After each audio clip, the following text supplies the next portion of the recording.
हमारा आज का टॉपिक है Newton's first law of motion.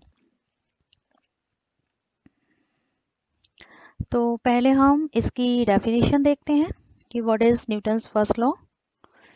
A body continue to be in its state of rest और of uniform motion unless acted upon by an unbalanced external force. Means क्या है कि जो body है अगर वो रेस्ट में है तो वो रेस्ट में ही रहेगी, और अगर वो मूविंग कंडीशन में है तो वो अपनी मूविंग कंडीशन में रहेगी जब तक कि उस पर कोई अनबैलेंस्ड एक्सटर्नल फोर्स ना लगाया जाए। तो इसको हम पहले इजी वे में अपने डेली रूटीन में समझते हैं। तो जैसे कि अगर आप पार्क में हो और रनिंग कंडीशन में हो और सडनली आपका कोई फ्रेंड आपको स्टॉप करने के लिए बोले, मीन्स आप मूविंग पोजीशन में हैं और आपको किस में आना है, स्टॉप पोजीशन में आना है, अपनी स्टेट को चेंज करना है। तो सडनली आप नहीं कर सकते हो, आपको कुछ टाइम लगेगा, कुछ सेकंड्स का टाइम लगेगा अपने आप को स्टॉप करने में, अपनी स्टेट को मूविंग से स्टॉप में लाने में। तो न्यूटन्स फर्स्ट लॉ है, अगर कोई ऑब्जेक्ट मूविंग कंडीशन में है, जैसे कि आप रन कर रहे हो तो आप रन करते रहोगे जब तक कि कोई अनबैलेंस एक्सटर्नल फोर्स, यहाँ पर जो अनबैलेंस एक्सटर्नल फोर्स है कि आपको कि फ्रेंड ने आपको स्टॉप के लिए बोला या आप खुद से भी स्टॉप होना चाहते तो एकदम सडनली नहीं होते, ठीक है, कुछ सेकंड्स का टाइम लगता है। तो जो ऑब्जेक्ट है वो मूविंग में है तो वो मूव ही करता रहेगा, और जो स्टॉप में है वो स्टॉप को ही प्रीफर करेगा कि हम रेस्ट में रहे। जैसे कि सेकंड कंडीशन में अगर हम देखें, अगर आप आराम से काउच पे बैठे हैं, टीवी वॉच कर रहे हैं और सडनली आपको कोई बोले कि आपको मार्केट से कोई सामान लाना है, तो आप एकदम से नहीं उठ पाते, आपको कुछ टाइम लगता है अपने आप को स्टेट को चेंज करने में, मींस रेस्ट पोजीशन से रन पोजीशन या मूव पोजीशन में लाने में। तो यही फर्स्ट लॉ है कि अगर आप रेस्ट में हैं तो आप रेस्ट प्रीफर करते हैं, और अगर आप मूविंग में हैं तो आप मूविंग पोजीशन प्रीफर करते हैं, और अगर इन स्टेट को चेंज करना है तो वहां पर कोई ना कोई फोर्स नीड होगा। तो अगर हम किसी ऑब्जेक्ट पर ये देखें, फुटबॉल है, अगर वो स्टॉप है तो वो स्टॉप रहेगी, और मूविंग कंडीशन में है तो मूविंग में रहेगी जब तक कि एक रेस्ट वाली फुटबॉल पर हम कोई फोर्स लगा के उसे मूविंग कंडीशन में ना लाए, और जो मूविंग कंडीशन की जो बॉल है उस पर फोर्स लगा के हम उसे रेस्ट में ना लेकर आए। तो यहाँ इन ऑब्जेक्ट पर जो फोर्स टू टाइप्स के लगते हैं। एक तो फोर्स आपका एक्सटर्नल फोर्स, जैसे कि आपने उसको किक किया या हैंड से आपने स्टॉप किया, तो वो नॉर्मल फोर्स, जैसे कि अगर रेस्ट में है तो इस पर फोर्स कितना लग रहा होगा, जो आपका नॉर्मल फोर्स है वो लगेगा 0, क्योंकि इट्स नॉट मूविंग।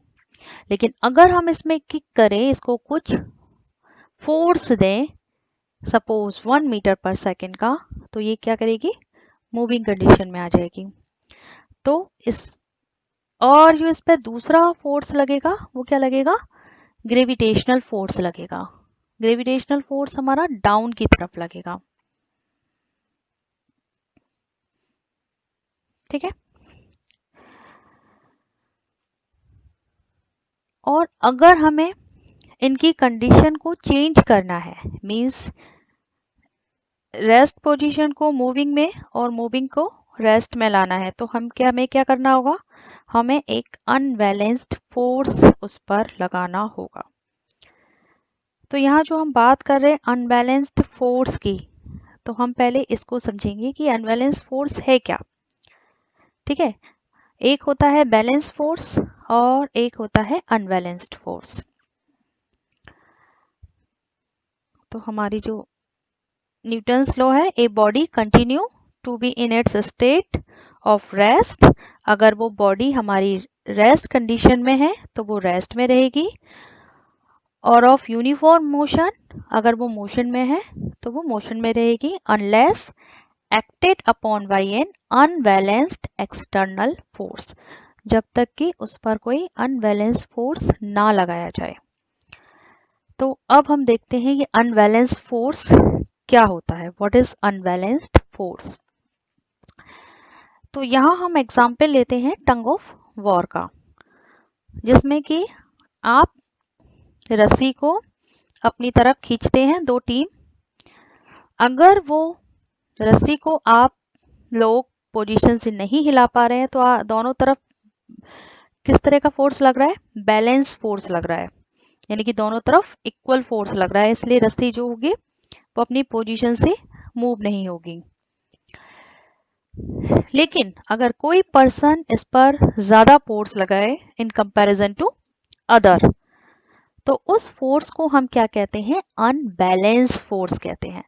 जैसे कि इसमें ये रेड पर्सन ने अपनी तरफ इस रस्सी को ले लिया, मींस इस रेड पर्सन का जो फोर्स है वो इस ब्लू पर्सन के फोर्स से ज्यादा है, यानी कि दोनों तरफ फोर्स इक्वल नहीं है, अनबैलेंस है। ठीक, तो जब तक फोर्स बैलेंस था तब तक रस्सी मूव नहीं होगी, यानी कि वो किस में रहेगी, यहाँ से पोजीशन जो है इसकी यहीं पर रहेगी। जब हम इस पे एक अनबैलेंस फोर्स लगाएंगे तो यहाँ पर क्या हुआ, इसकी पोजीशन चेंज हो गई। ठीक, सेम हमारे ऑब्जेक्ट के साथ है कि हमारा ऑब्जेक्ट अगर रेस्ट में है तो वो रेस्ट में रहेगा, और मूविंग कंडीशन में है तो मूविंग कंडीशन में रहेगा, जब तक हम उस पर कोई एक्सटर्नल अनबैलेंस्ड फोर्स ना लगाएं। ठीक, तो ये तो बात हो गई हमारे अनबैलेंस फोर्स की।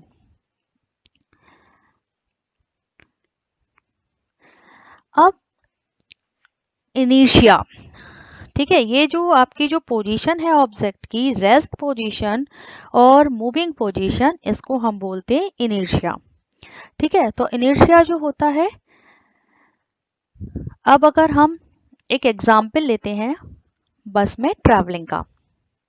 बस में जब हम ट्रैवल करते हैं तो सपोज अगर हम खड़े हुए हैं और सडनली बस आगे की तरफ जाती है तो हमारी बॉडी क्या होती है, बैकवर्ड की तरफ जाती है।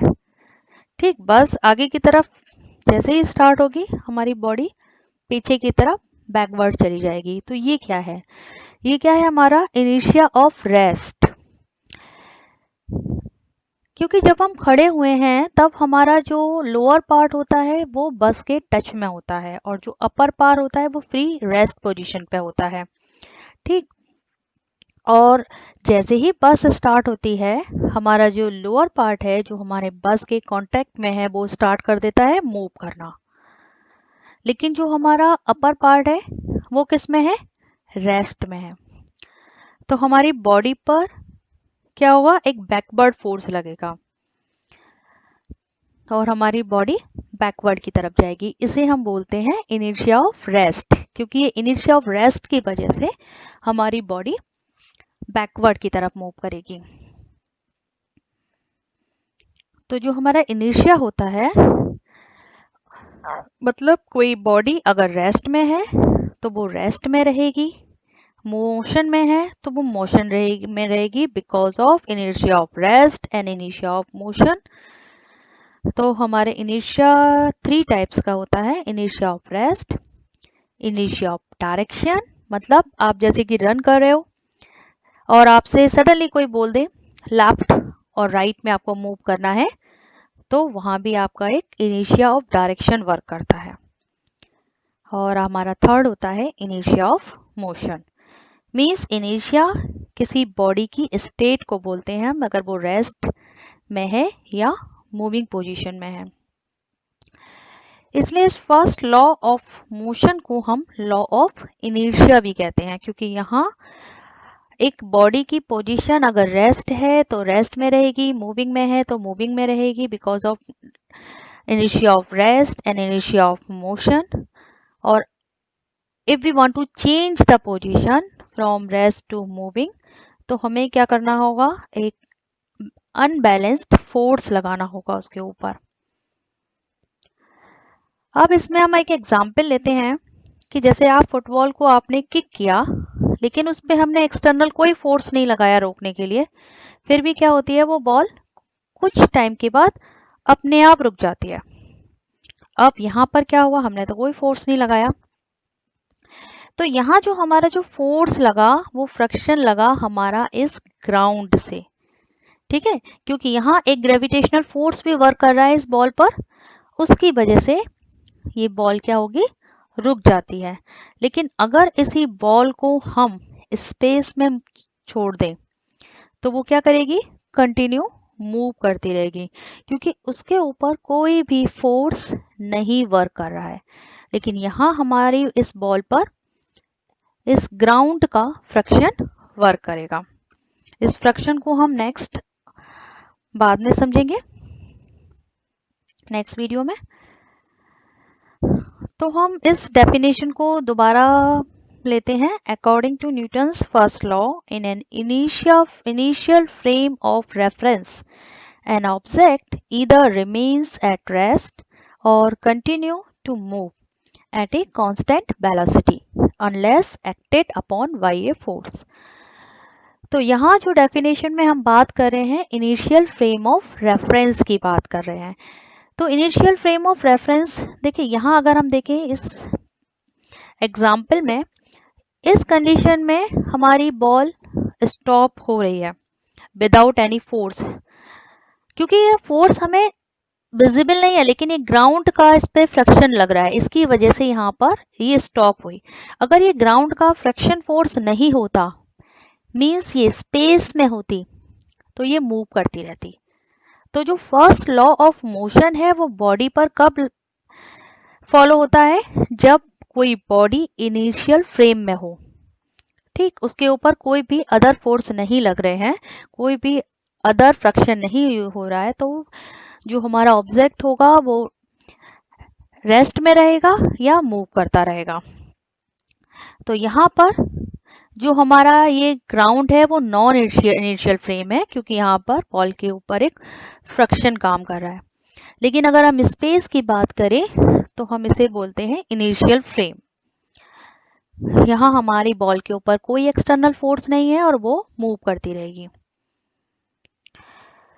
तो initial frame of reference, an initial frame of reference is one in which the motion of a particle not subject to forces is in a straight line at constant speed। इसी वे में अगर हम कहें तो initial frame of reference has constant velocity, no acceleration, a is equal to 0। इस initial frame को भी हम अपने नेक्स्ट वीडियो में और डिटेल में कवर करेंगे। अभी आपको सिर्फ इतना है कि इनिशियल फ्रेम में नो एक्सेलरेशन, ए इक्वल 0 होता है, ठीक है। अब आता है आपका क्वेश्चन ऑफ द डे। तो आज का है क्वेश्चन कि अगर आप अपनी चेयर पर बैठे हैं तो क्या आप इनिशियल ऑफ फ्रेम में हैं या नहीं, क्या आपके ऊपर कोई एक्सटर्नल फोर्स लग रहा है या नहीं, एक्सेलरेशन 0 है या नहीं। ओके।